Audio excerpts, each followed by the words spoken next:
In a land where corn is king, farmed by America's best, and every bushel matters.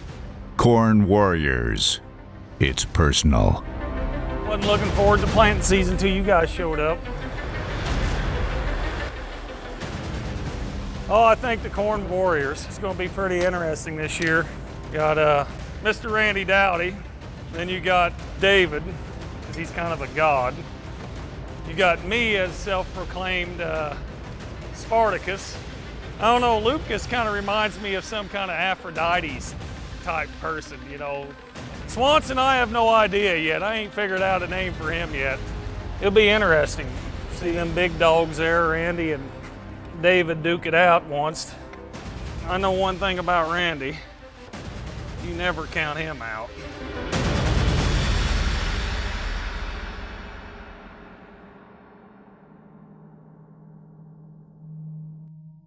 Matt Swanson actually came to visit us last night. He's a good guy. Farms 3.5, 4 hours south of us. I always enjoy talking to him.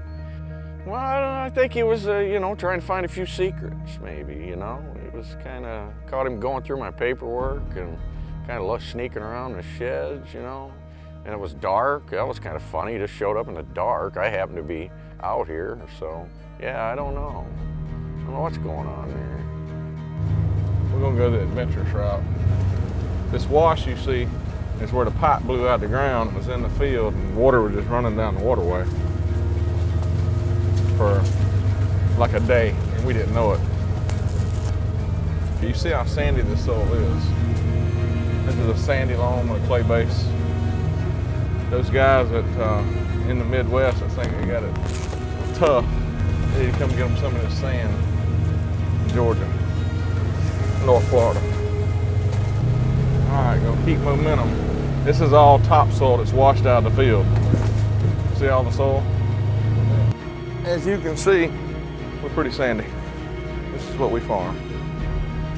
2018 so far is coming along pretty decent.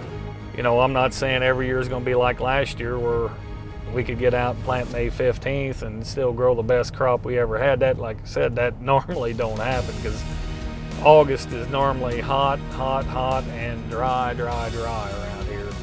So almost all the acres are getting some dry spread micronutrients and planter applied. Some of the contest acres get more because it just takes more. But we're doing that on most all the acres. Humics we've incorporated into 100% of the acres. You can see these lower leaves starting to fire. This is after 15 inches of rain. This is a problem. On this particular field, about 1,900 GDUs, and it's still pretty green from the top to the bottom. We got sunlight up here, and you look down in the profile, you just don't see much sunlight hitting the ground. And we still need sunlight to get to the ear leaf, and these 15-inch rows can be our enemy, provided we don't get sunlight during grain fill. So right now, that is my #1 problem that I am concerned with. There's not a farmer I know that's completed planting or on time with all the spraying like he would normally do. This has been a bad deal. The reality is this is costing us a bunch of money, and some people won't survive it. Part of the field we're in right now was in timber last year. Oak trees and pine trees. So we've hauled copious amounts of lime to try to get our pHs up. We've moved dirt to build terraces to level the field. We've rootivated to get the stumps up, to get the roots out of here so we could actually plant it, and we put out quite a bit of chicken litter to get the fertility up. For the corn to look this good and brand new virgin agriculture, you farmers out there that's farming in the Midwest and Blacklands in North Carolina, the Delta, some of the best soils in the country. If I can make 300 bushel corn here, after those conditions, what's the problem? Because if I can do it with 15 inches of rain, all the adversity, etc., I don't see any reason why these guys shouldn't be able to do it in other parts of the country. So my challenge is still there. If we beat you, shame on you. Some of the stuff we're trying this year new, we're gonna plant some 15-inch corn, we're gonna see how that goes. We're gonna modify our fertilizer program again, like we have been for 5 years probably now. Every year something changes. We're gonna change some planting populations a little bit. We're gonna try some new hybrids. We've got a nice Pioneer hybrid that won our plot last year. I feel up here, I don't feel any tip back yet, but it will come if we don't get sunshine. We have not had any kernel abortion yet, but we will have it if we're gonna have it. You know, it'll actually work its way down from the tip down. When we're 2, 4, 6, 8, 10, 12, 14, 16, 18. 18 around, and based on the size, I guarantee you we're close to 40, if not more. Don't like to shuck a whole lot of ears back. I started estimating yield when I do that, and that's a mistake. Nothing to see yet. Little teaser, David. Come get you some of this, boy. I'll poke the bear, just a little. For over 65 years, Brandt has been helping growers achieve better results. We bring the very best plant health and fertilizer solutions to the farm. Through research and innovation, we help growers implement new practices that improve the quality and abundance of food, fuel, and fiber around the world. Brandt, professional agriculture. Visit brandt.co for more information. When each new day begins, we're here. When you want new technology that's tested and proven, we're here. When you need a sounding board or just a good story, we're here.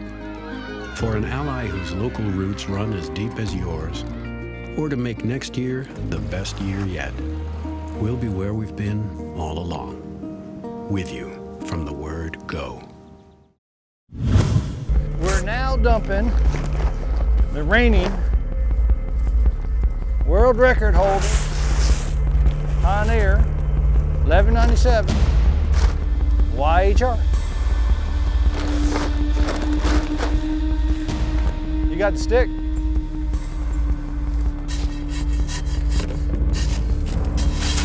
got a hydraulic leak happening again. Similar where it was, but it doesn't seem to be squirting out. So I'm gonna wash my hands. Yeah, I bet that's clean. Yep.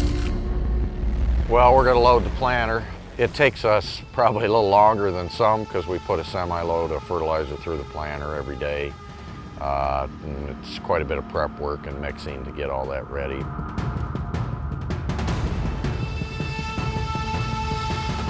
I would say Hula will probably win again. Randy will be a close second.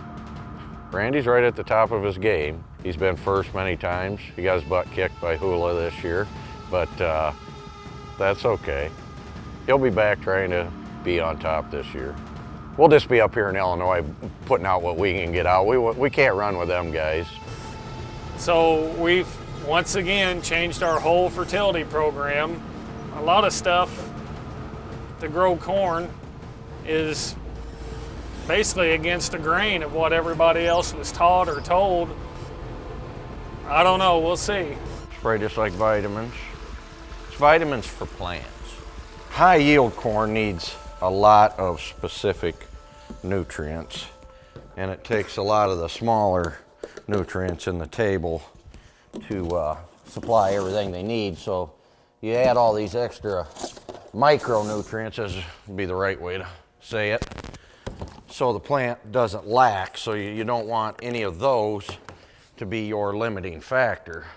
Boron is one that we started adding quite a lot of to all the acres, and the reason for that is we've noticed that on the higher yield stuff, the requirements of boron are fairly high, and our soils really don't have, basically they don't have any in them. We figure out what a 400 bushel or 300 plus, I mean our goal is 400, we haven't hit it yet, but we're sure as hell gonna try this year. So Dan and I talked about some fertility things that him and I are both working on, some micros and things and timing and placement. So those are a couple things that we've already started to implement this year, and I'm hoping that gives me a little more confidence in what we're doing in the idea anyway. I guess this strip till is kind of new to us, so we're trying to figure it all out. 45,000. Seed spacing is 4.6 inches. Pretty close seed there.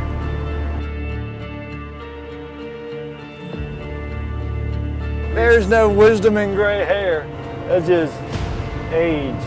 Yeah, this is a Soil Warrior strip till rig is how we created their strips.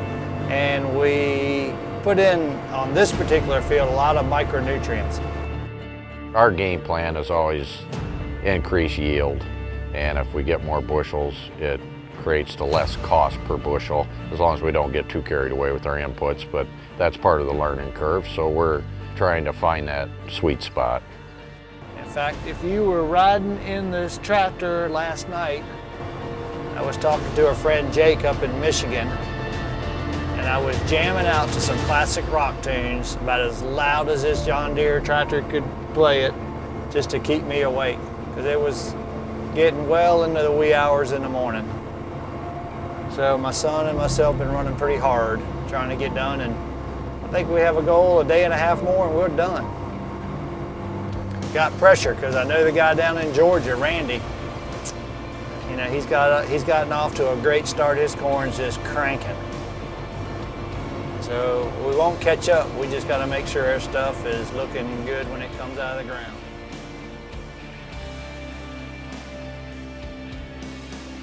We put a brand new well in here this past fall.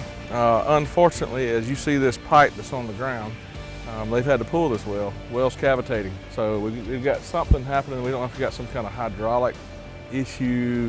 The well man was talking above my pay grade, so I'm not sure what he was referencing, but we've got a tank here we can set up right here beside the well and pump fertilizer in stream to the wells, and it pumps it out to the pivots, and we got some stationary guns out here that water some dryland corners as well.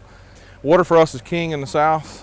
Sure, easiest way to pay for these things is not to ever have to use them, but we don't always get moisture when we want it.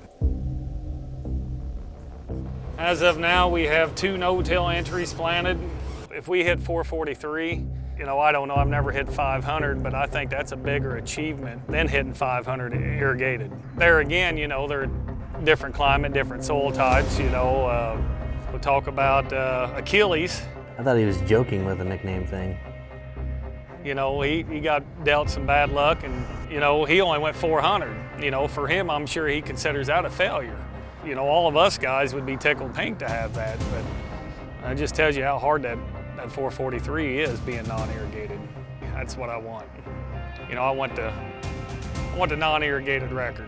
You take the irrigated guys, David and Randy, they didn't break that record till 4 or 5 years ago, you know, being under irrigation. So to say if we could do that, that would be phenomenal for us.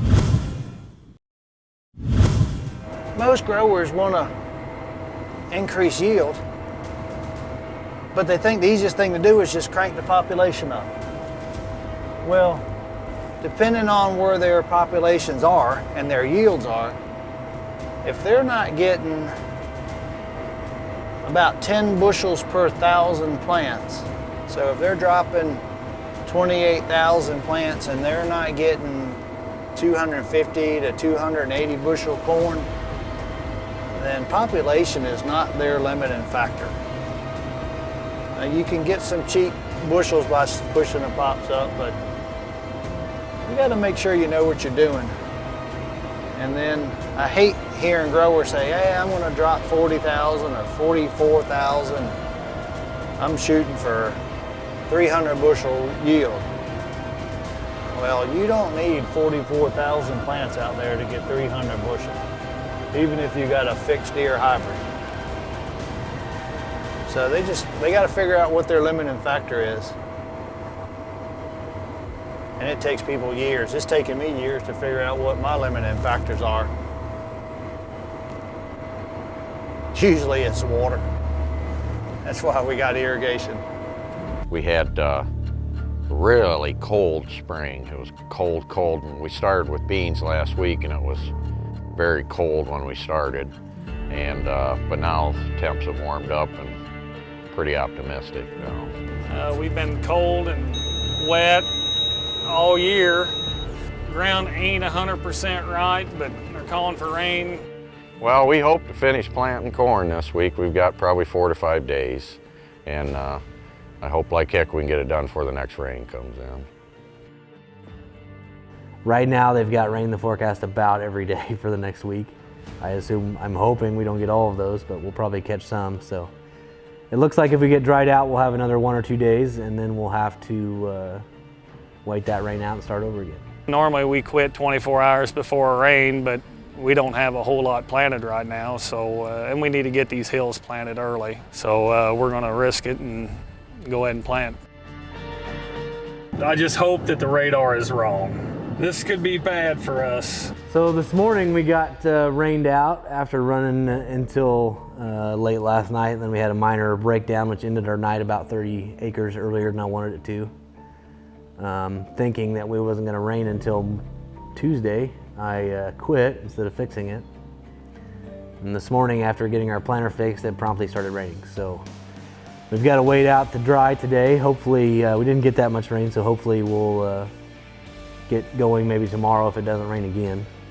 And right now they've got rain in the forecast about every day for the next week. I'm hoping we don't get all of those, but we'll probably catch some. So it looks like if we get dried out, we'll have another 1 or 2 days, and then we'll have to wait that rain out and start over again. You know, I always said, you know, if you have a problem, what would Randy do? That's what I always tell myself, what would Randy do?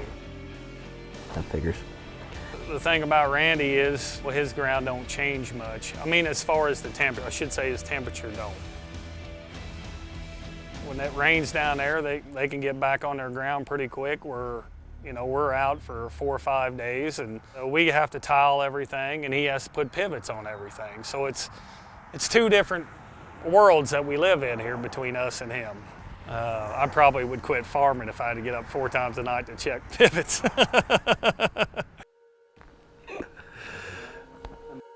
I was just checking these spoke wheels to make sure we don't have any rocks jammed up in them, but I noticed I got one wheel jammed up, so I got to get a wrench.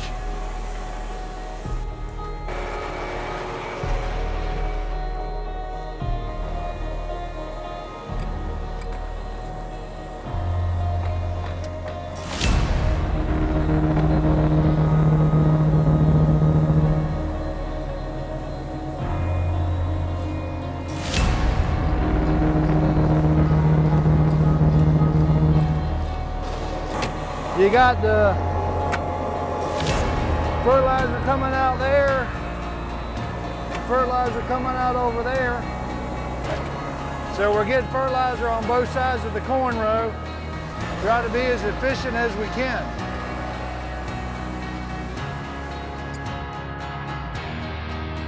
There's times when the contest acres ROI is better, and there's times that it's not.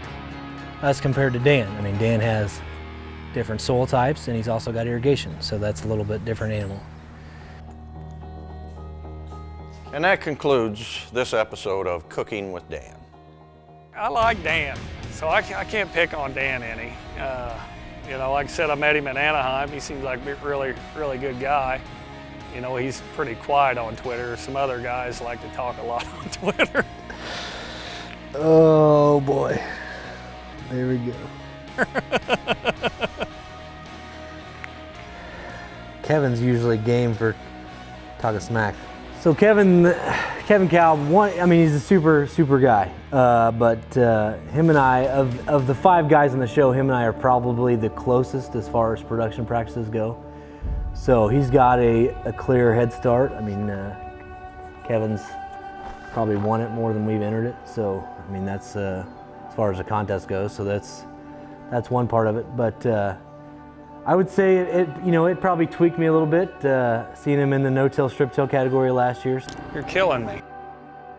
I don't know, he's probably, like I said, he's probably the closest in practices. And if there's any clear competitor in the show, you've got Randy and David, who are basically same class, same practices, and Kevin and I are close there. So I'd say my sights are probably set squarely on Kevin's back right now.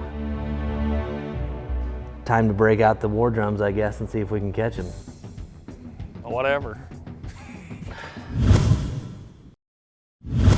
I heard the last episode of Corn Warriors, and I watched it last night, and it was episode 2. And we got to hear Mr. Swanson. I think they named him Perseus, I'm not up on my Greek mythology, so I'm not sure how you say that name or what that name means. But we did get our butt kicked. David is the king. He's been the king for a long time, and he gets his props. But the weather did take a lot from us. But we don't like to make excuses. But I'm from a school of, I guess, like Missouri. I'm from the show me state. Right now, at this point, I've not seen Matt Swanson show me anything.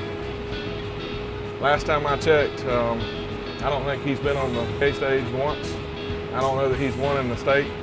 And he keeps comparing himself to Kevin Cobb being his competition. Kevin Cobb, 80 bushels plus, better than him. He's been winning for years. So it's pretty ballsy, in my opinion, to make a statement that he's your competition. He's still out of your league, son. Way out of your league. So instead of calling him Perseus, or whatever that name is, why don't we call him Mr. Tweeter? Like Tweety Bird, we'll call him Tweety. I guess we're gonna have a tweeting contest because he's got fast thumbs. He's used to playing with them. So we'll get past it. I can step up to the buck and I can talk trash with the best of them. Mr. Swanson, you started it. I hope you don't have thin skin. We'll see. I'm not making anybody mad yet. We just want to make sure we control the controllables and pray the good Lord shines on us. To be good at something, you got to be dedicated, and I think most of the farmers are dedicated to their livelihood and work like that. I mean, farming thing, you don't do it for the money because you can find tons of other jobs that you make more money. Man, there is a lot of darn stress that goes with it. You know, we could pick a bunch of other jobs where you don't have quite as much stress and relying on markets. So you got to be pretty unique to pick this job, you know, to have all your inputs tied up for 6-8 months and not knowing what kind of crop you're going to grow and what kind of price you're going to get when you sell it. So you're kind of at the mercy of your dealers, from your fertilizer to your seed, equipment, and not knowing what your end result's going to be. You know, it's just go time, and I'm not bragging or nothing, but that's just the way the farmers are. You know, when it's time to go, every farmer I know works hard, puts in a lot of hours. I don't know if people could start out on their own without any ground or equity, or, you know, it's expensive. Hooked up seed tender and had a kind of a screw up there, overloaded our seed tender, which we lost about an hour there to get it unplugged, and so now we were actually going to try to spray, but we got about 20-mile-an-hour wind now, so we can't spray today. But that's one thing about farming. It never is a fair shake. Get in there. That's what happens when you only use this about twice a year. Everything gets gummed up. You shut that camera off for now. I'm about ready to explode here.